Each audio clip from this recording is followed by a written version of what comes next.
Hey everyone, Cosmic Mango here, your favorite mango from outer space. Welcome back to another video.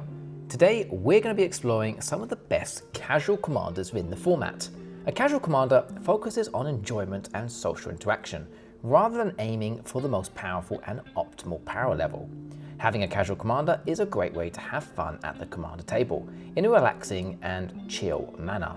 But have no fear, just because these commanders listed are casual does not mean they are weak. Oh no, they can all pack quite a punch and can offer a thrilling playing experience. Before we take a look at these cards, please don't forget to like, subscribe and hit that notification bell for more awesome commander videos. It really is greatly appreciated.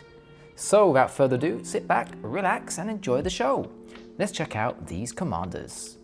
Number 1, Tatyova Benthic Druid. A legendary creature merfolk druid that costs 1 blue, 1 green and 3 generic mana to cast.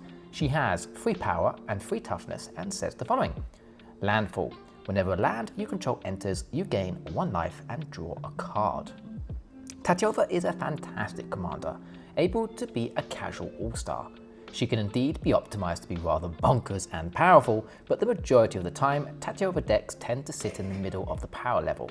Focus on filling up the 99 with your best and most favorite creatures within the format, specifically those with landfall or big splashy abilities and of course large base stats. Throw in some nice spicy mana ramp spells and let Tatyova draw you dozens of cards over the game, so that your hand is constantly full. Each time a land enters under your control, Tatyova gifts you a card, plus 1 life. This simple yet highly effective ability can be incredibly impactful. Find ways to play multiple lands a turn and things can get highly explosive. The reason why Tatyova is seen as a casual commander to me is because in my opinion she is really easy to build around and pilot. You can literally throw in your best blue and green spells and the deck will do great. In fact, throw in whatever you can that you can get your hands on within the Simic color pie and the deck will probably still perform fine. You just need to follow some key features, and the main one being mana ramp. The more lands you have, the smoother the deck will perform, offering acceleration and card draw. Great stuff. I tend to opt to go the large creature route with this commander, and it always is fun to play and performs very well. Here are some great cards to combine with this commander to get an idea on how you could possibly build around her. Azusa, Lost but Seeking. A legendary creature human monk that costs 1 green and 2 generic mana to cast. She says the following. You may play 2 additional lands on each of your turns. Azusa is a fantastic creature when paired with Tatyova. She only costs 3 total mana to cast and will let us play an additional 2 lands on each of our turns. This is crazy. The mana acceleration and card draw this offers with Tatyova is superb. A must-have card in my opinion. And another great card to pair with Tatyova is Rampaging Balofs. A beast creature that costs 2 green and 4 generic mana to cast. She has 6 power and 6 toughness and says the following. Trample, landfall, whenever a land you control enters, you may create a 4/4 green beast creature token. So keeping in theme with landfall, this is a great card to combine with Tatyova. It's simple yet highly effective. Plus a 6/6 trample is rather decent. Overall, Tatyova Benthic Druid is a highly unique and fun commander to play. If you like Simic commanders and want something easy to build around and enjoyable to play, this commander is a great pick. You can buy this commander for around 35 cents, making it very budget friendly to pick up. Number 2, Valduk, Keeper of the Flame. A legendary creature human shaman that costs 1 red and 2 generic mana to cast. He has 3 power and 2 toughness and says the following. At the beginning of combat on your turn, for each aura and equipment attached to Valduk, create a 3/1 red elemental creature token with trample and haste. Exile those tokens at the beginning of the next end step. So this is a great one. Mono red goodness. Being a mono colored commander makes it way more budget friendly to approach and of course build around. Valduk can be an absolute beast. Valduk is a unique Voltron commander that also enables a go-wide token strategy. For those unfamiliar, a Voltron deck focuses on empowering a single creature, usually the commander, with auras, equipment and any other means of buff spells to turn it into a massive threat. If your commander manages to deal 21 combat damage to a player over the course of the game, they lose immediately, regardless of their life total or whatever else they have going on. This is pretty sick and can lead to very aggressive, fast-paced games of Magic. Valduk excels in this role, growing stronger with each aura and equipment you attach to him. But he doesn't stop there. The more you attach to him, the more free 1 red elemental creature tokens he creates, giving you an aggressive board presence. These tokens come with haste and trample, allowing you to apply immediate pressure and overwhelm opponents. This commander is a casual all-star, as you really don't need to break the bank to build a powerful deck with him. He can be totally budget friendly. Put in whatever auras and artifacts you can get your hands on. Of course, those artifacts have to be equipments, and Valduk is going to dish out the damage and create an army of hungry elementals to eat away at your opponent's life totals. Here are 2 very cool cards that you can pair with him. Dragon Mantle, an enchantment spell, an aura spell that costs 1 red mana to cast, and it says the following. Enchant creature, when this aura enters, draw a card. Enchanted creature has, for 1 red mana, this creature gets +1/+0 until end of turn. So this is great with Valduk, as it's super cheap to buy at like 35 cents, and it's very easy to cast at just 1 mana.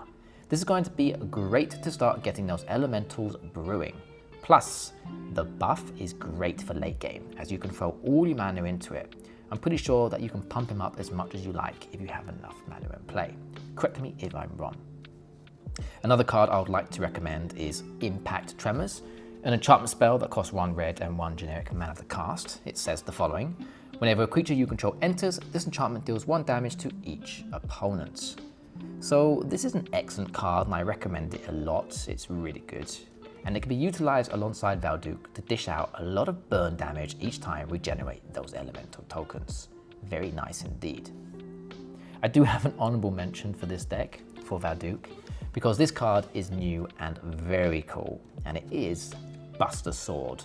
For all you Final Fantasy lovers, this is a fantastic and hyper powerful card. It is, however, expensive to buy, as right now it is like $45 on Card Kingdom. Dang, that's a lot of money and I really want one. I'm hoping to open one of these in the booster pack in the future. Overall, unlike slow grindy value decks, Valduk threatens lethal damage quickly, keeping games fast-paced and action-packed. Whether you're swinging in with a massive commander damage or flooding the board with fiery elementals, Valduk ensures every game is explosive and of course, exciting. You can buy this commander for around 35 cents, making it very budget friendly to pick up. Number 3, Laelia the Blade Reforged. A legendary creature, spirit warrior that costs 1 red and 2 generic mana to cast. She has 2 power and 2 toughness and says the following. Haste, whenever Laelia attacks, exile the top card of your library. You may play that card this turn. Whenever 1 or more cards are put into exile from your library and or graveyard, put a +1/+1 counter on Laelia. Okay, Laelia is a great casual commander because she really isn't that overpowered. Perhaps when tweaked and optimized, there is probably an infinite combo out there somewhere, or an even overpowered combination of cards that can break her. But usually if you're facing off against her or playing with a Laelia deck, the pilot is just looking for a chill, good old time of Magic the Gathering, and that's great. I mean, I've never really faced off a really overpowered one, I could be wrong here, but to me she seems great for casual decks. Laelia truly is unique and of course enjoyable to play. She brings impulsive card draw to red, a colour known for its aggressiveness, fast-paced gameplay, but often lacking in card advantage and long game scalability. Laelia helps address this issue by providing an extra card each time she does attack. You do however have to rapidly cast that spell, as you just get 1 turn to do so. But hey, red's all about fast aggressiveness, yeah? So it fits in theme.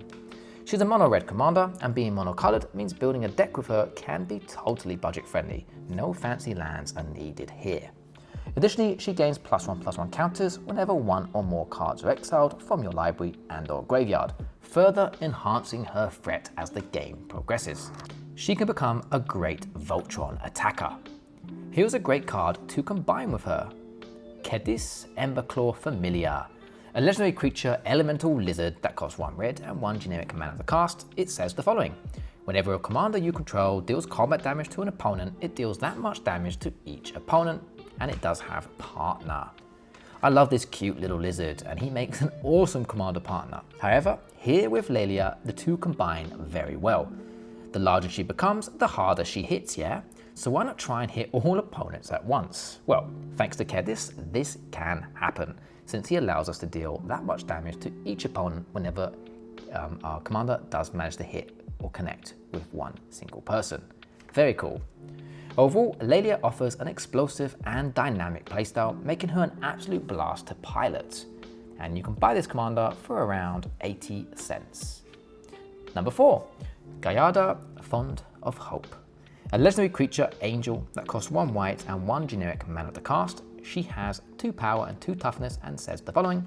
Flying, vigilance, each other angel you control enters with an additional +1/+1 counter on it for each angel you already control.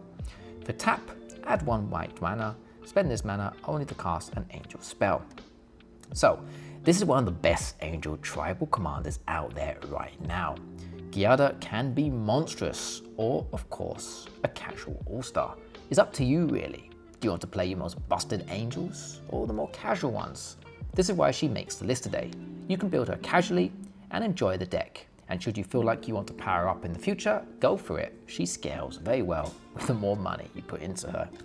If you're searching for the perfect mono-white angel tribal commander, look no further than this one. She's perfect, plus being mono-white makes it way more budget friendly compared to other multicolored angels within the commander format. As one of the best angel tribal commanders available, Gyada excels at quickly buffing up your angels and turning them into big flying threats, controlling the skies and dishing out that combat damage. But that's not all. She also doubles as a mana rock, helping you cast even more angel spells, so you get ahead of the curve. She's only just 2 mana to cast, making Gyada an incredibly efficient commander, hitting the battlefield early to accelerate your game plan. Here's a great card to combine with her. Starnheim Aspirant. A human cleric that costs 1 white and 2 generic mana to cast, she says the following. Angel spells you cast cost 2 generic mana less to cast. Short, simple, and highly effective. Being able to shave off 2 generic mana per angel and having our commander tap for mana is going to highly accelerate our board state, letting us drop more angels way quicker. Great stuff. Swift, powerful, and synergistic, Gyada is the ideal commander for you angel fans. And you can buy this commander for around $1. Number 5, the final commander on my list today, perfect for any cat lovers. Arahbo, Roar of the World. A legendary creature cat avatar that costs 1 white, 1 green, and 3 generic mana to cast. He has 5 power and 5 toughness and says the following. Eminence. At the beginning of combat on your turn, if Arahbo is in the command zone or on the battlefield, another target cat you control gets +3/+3 until end of turn. Whenever another cat you control attacks, you may pay 1 generic, 1 green, and 1 white mana. If you do, it gains trample and gets +X/+X until end of turn, where X is its power. This is such a cool commander and boasts that brilliantly strong Eminence ability, which is somewhat controversial in the commander format, but definitely a blast to play. Arahbo is the king of cat tribal. If you like the idea of building a feline army, this is the commander for you. He has decent base stats and a bunch of excellent keywords. The Eminence ability is wicked cool. At the start of combat on our turn, we can pump up target cat by +3/+3 until end of turn. Our commander could be in the command zone or on the battlefield for this to trigger, which is nuts as you can trigger it as early as turn 1 or turn 2 if you manage to get out a cat. Juicy stuff. Eminence is a crazy powerful ability, but with Arahbo it seems fair, since in the late game it's going to somewhat fall off.